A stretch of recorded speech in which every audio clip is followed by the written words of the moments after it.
Today we are leaving beautiful Tucson, Arizona for about a 4-hour drive to the location where we'll have a solar system installed for our ATC toy hauler. On our way we were stopped by a sheriff. Technically we were already stopped, he just came over to chat with us about our ATC because he wants to buy one. Oh, and big piece of advice. If you're traveling in Arizona and you have GPS coordinates and the address, use the GPS coordinates. Otherwise, you might end up on an off-road vehicle trail like we did. That's David calculating a 50-point turn in his head.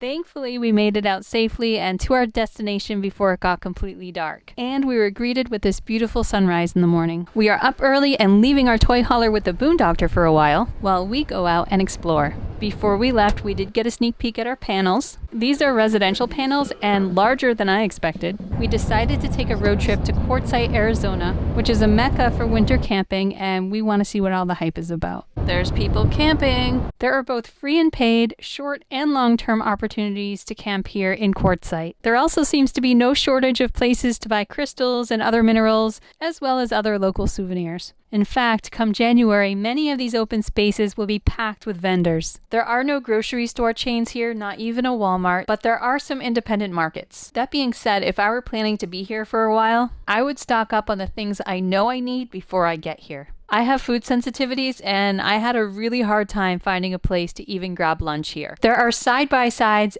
everywhere, not just in Quartzsite, but all over most of Arizona. We even saw some on the highway on our way here. I can definitely see the attraction to Quartzsite during the busy season if you're wanting to be social and make friends or attend some of the classes and workshops. But for us personally, we're looking to skip the traffic and crowds for solitude and nature. So Quartzsite is not on our radar anytime soon, but that could change. On our way back to our toy hauler to check on the solar system installation progress, we found hope. And just as quickly as we found it, we lost it. The Boondoctor is finishing things up now, so we're going to go outside and I'm going to show you what we got. This is the inside of the nose of our toy hauler. The stock battery was replaced with 2 new Battleborn batteries, so this is what the solar panels will be charging. We also got a converter to allow the option for our generator to charge these batteries too. It's always nice to have a backup option. Next, I'm going to show you what the solar panels look like on the roof. We have 2 solar panels up here totaling 700 watts. Since we are new to RVing and want to experience all of the ways that we can enjoy this lifestyle, this is a nice intro level starting point for us that will allow us to become more familiar with solar and our needs. And if we absolutely love and prefer living off grid, then we will build on this system. And in case you're wondering what the roof of the toy hauler looks like, here you go. It's one giant sheet of aluminum. In addition to all of this, David and I each have a Victron app on our phones so that we can monitor the state of our charge. We are so excited this is finally done. We've been talking about it for months. But before we run off on a trip somewhere, we're going to stay close so that we can get to know the system. That way, if we have any questions, we can ask the Boondoctor before we go. It's like a fine beach powder. If you've ever wanted to go to Burning Man, here's a sneak peek at what it's like, or so I've been told. Look how dusty it is. The sun is setting, so I thought I would soak up these last few minutes and enjoy the peace of quiet that comes with being in the middle of nowhere. There is actually an abandoned mine nearby, and we're gonna go look for that tomorrow. We're waking up to another beautiful view, and P is excited because she thinks we're going for a ride, but that's not what's happening. The cats are staying in while we go explore. There's so much quartz around here, it's so fun to look at. It's sort of like the landlocked version of looking for sea glass on the beach. So what do you think? Is it New Hampshire? Or Vermont? Where are the tin cans? We're also on the hunt for that mine I told you about, and we're basically walking into a time capsule right now. So these are all old tin cans. That looks like an old can of Band-Aids.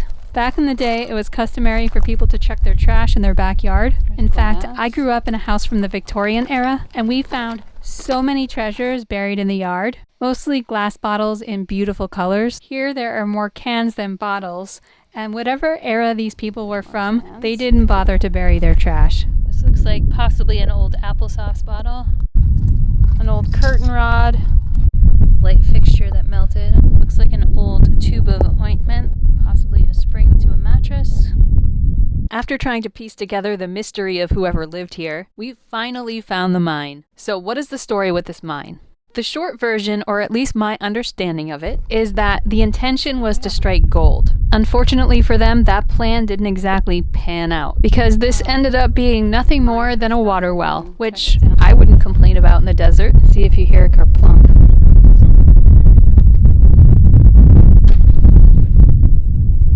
Sounded sandy. I think it's safe to say the well is dry, and although we did not strike gold or water, we did find a lizard, and we got a good night's sleep.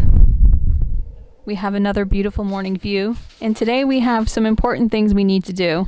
We need to find a place to wash this truck and the toy hauler, and also find a new spot to stay for a while so we can cross more projects off of our to-do list. Projects that are going to help our ATC toy hauler feel more like home.